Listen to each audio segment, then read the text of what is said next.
നല്ലോണം ഭക്ഷണം തിന്നണം. ഇനി ഈ മുട്ടയും കായും തിന്നിട്ട് വേണം സൽമാക്കാൻ തൊട്ടായിട്ട് നല്ലോണം ശരീരം ഉഷാറാക്കി.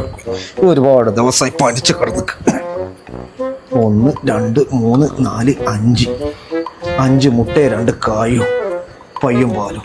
അൽഹംദുലില്ലാ. അല്ലോ എനക്കാവൂലേ. അല്ലോ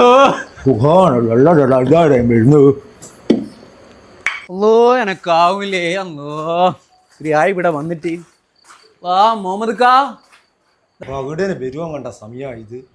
30 ദിവസം മഴ പെയ്ത് വെക്കുന്ന ഒരു ദിവസം വെയിലർച്ചതിൻ്റെ ഒട്ടാന്നല്ലേ ഇവ. അസ്സലാമലൈക്കും. വിശന്ന് നിന്ന് എന്നെ ഇഞ്ഞ് തിന്നോമെന്നോ അല്ലെ കൊല്ലുമെന്നോ. അപ്പോ എനക്കാവൂലേ. ഇതെല്ലാം നിങ്ങളെ ഭർത്താനോ? എന്റെ ഭർത്താനം മലയാളം തന്നെ. ഇങ്ങനെ കിടന്ന് ഉരുളാണ്ട് ഞാടെ വന്നിരിക്കി. എനക്കാവൂലേ. ശരി, വേറെന്തല്ല വിശേഷോ? ഇല്ല മോമക്ക, നിങ്ങക്ക് എന്താ സുഖം? മോമക്ക അല്ല മോമക്ക, ഇമ്മാസത്തെ പൈസ ഉണ്ടാവും 2000 റുപ്യ. പൈസ ഒന്നും ഇപ്പൊ എന്റെ അടുത്തില്ലാലോ. ഈ തൽക്കാലം പോട്, ഞാൻ അയമോന്റെ അടുത്താൻ കൊടുത്തു. എനക്ക് തിരക്കൊന്നില്ല മോമക്ക. എനിക്ക് തിരക്കുണ്ടാവില്ല നിനക്കറിയാലോ, പക്ഷെ എനക്ക് തിരക്കുണ്ട്. എനക്കൊന്ന് ആന്ത മോമക്ക ഒരു പുയിങ്ങിയ മുട്ടേനെ മണോ? അതിങ്ങനെ പുയിങ്ങിക്കൊണ്ടിരിക്കുന്ന ആന്നല്ല മോമക്ക, ഇതൊരു ഗ്യാസിന്റെ മണമല്ല, ഇത് പുയിങ്ങിയ മുട്ടേന്റെ മണ.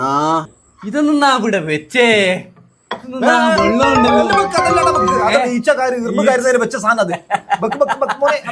ചായ കുടിക്കട്ടെ അമ്പാ. ഇല്ല അത് തിന്ന് തീർക്കല്ല. ഇനി പോയി നിർത്തല്ലോ.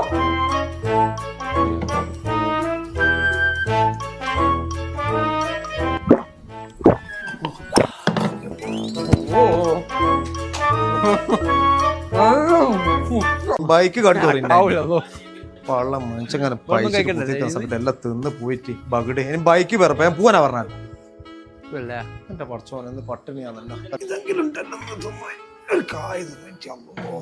ഞാൻ വരുന്നു. എന്റെ ബുക്ക് പൊടിയായി ഹലാക്കിന്റെ ബുക്ക് വരുന്ന ഇത് കൊണ്ട് പോയിട്ടോ. ചെയ്യട്ടെ.